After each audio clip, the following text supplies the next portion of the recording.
Olá, amados irmãos. Você sabia que o Brasil é um dos maiores produtores de alimentos do mundo? Isso mesmo.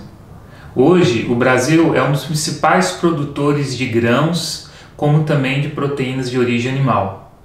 E essa condição faz com que o nosso país ele se torna um dos grandes fornecedores de alimentos para o nosso consumo, como também para alimentar pessoas em diversos países, como os Estados Unidos, países da Europa, da África, da Ásia, inclusive a China.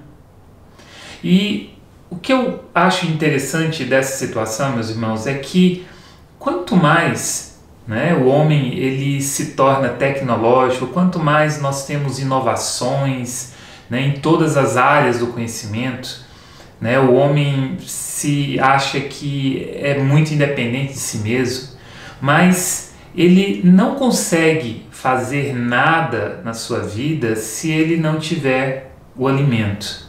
Esse alimento que vem da terra.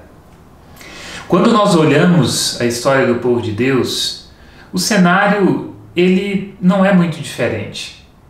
Vejam que o povo de Israel ele era um povo muito dependente da terra, muito ligado à terra.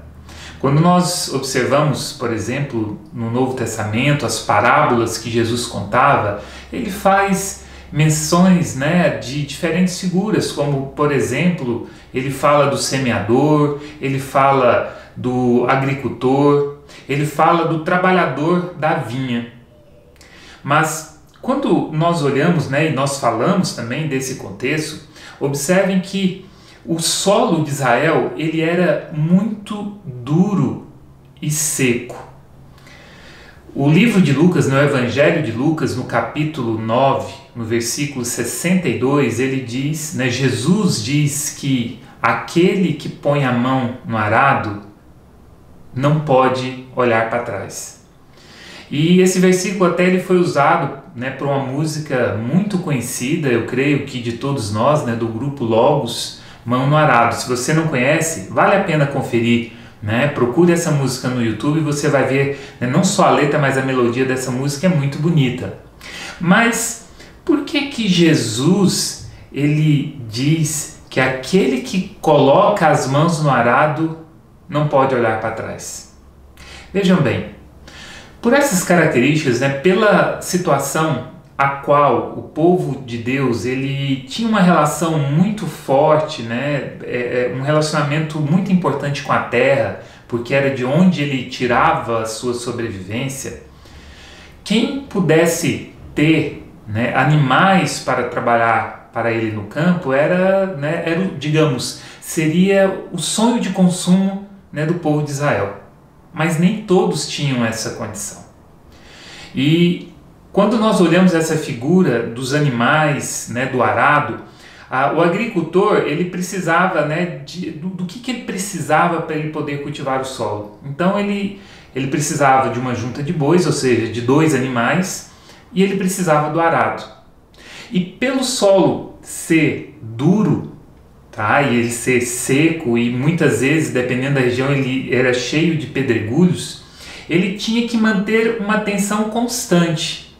Então, com a mão direita ele segurava o arado, com a mão esquerda ele levava o aguilhão. Por quê? Porque se os bois parassem no meio do caminho ou estivessem um pouco devagar no trabalho, ele incentivava os animais ali para que eles pudessem continuar caminhando. E ele tinha que, ao mesmo tempo, prestar atenção nos animais e controlar o arado. Por quê? Porque esse arado era uma peça leve. E pelo solo ser duro e seco, ele precisava empregar determinada força para que o sulco no chão, ele abrisse aquele arado, ele pudesse realmente abrir uma cova razoável, ali, um sulco razoável para ele poder semear a sua semente. E o outro cuidado que ele tinha era que ele deveria prestar atenção se por onde os animais estavam passando não tinha uma pedra que poderia danificar o seu arado, a qual naquele tempo era um objeto com valor monetário muito significativo. O que nós podemos aprender disso tudo? O livro de Provérbios, no capítulo 14, no versículo 4, ele nos diz o seguinte: onde não há bois, o celeiro fica vazio, mas da força do boi vem a grande colheita. Quando Jesus, diz que quem põe as mãos no arado não pode olhar para trás, ele está nos dando a imagem, ele está nos dando o ensinamento que no reino de Deus nós devemos caminhar em frente, buscando sempre o nosso referencial. E qual que é o nosso referencial?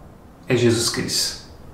Então, vejam que, como eu disse anteriormente, nós precisamos, na figura ali do agricultor, ele precisava ter as juntas de boi, 2 bois para puxar o arado, ele tinha que ter o arado, ele tinha que ter o aguilhão, ele tinha que prestar atenção onde ele estava pisando ou o caminho que ele estava prosseguindo. E na nossa vida espiritual não é diferente. Nós precisamos manter o nosso foco em Jesus Cristo. É por isso, quando nós lemos o mesmo livro de Lucas, no capítulo 14, no versículo 19, quando Jesus fala da parábola da grande ceia, quando ele manda, ele pede para os seus servos convidarem as pessoas, e uma das desculpas que as pessoas dão naquele momento é que, olha, me perdoe, me desculpe, mas eu comprei 5 juntas de bois, eu preciso ir lá conhecer essas juntas de bois. Ou seja, eu comprei 10 bois para poder trabalhar no arado, mas eu preciso ir lá conhecer esses bois. Quem em sã consciência compraria um boi para o trabalho, porque nem todos os bois estavam preparados para poder puxar aquele arado? Quem em sã consciência faria isso? E é por isso que quando nós lemos no versículo 4 do capítulo 14 de Provérbios, onde não há bois, o celeiro fica vazio, mas da força do boi vem a grande colheita. E quando nós ouvimos toda essa história, uma pergunta que nós devemos fazer a nós mesmos: como está o nosso celeiro? Como está a nossa vida espiritual? Será que a nossa vida espiritual, se a gente tentar fazer aí uma comparação com o celeiro, será que a nossa vida espiritual ela está vazia? Será que na nossa caminhada cristã, nós estamos aí trabalhando com esses bois, com arado, e olhando para um lado, olhando para o outro, se distraindo? O nosso arado está quebrando? Como está o nosso relacionamento com Deus? Então, quando nós lemos então esse versículo que diz que da força do boi vem a grande colheita, da força do Senhor vem a nossa vitória. E que nós possamos guardar esse ensinamento de Jesus para as nossas vidas. Guardar o que Salomão está dizendo aqui no capítulo 14, no versículo 4 do livro de Provérbios. Que nós precisamos guardar em nossos corações a presença do nosso Senhor Jesus Cristo. E que Deus assim abençoe a cada um de nós. Até o próximo vídeo.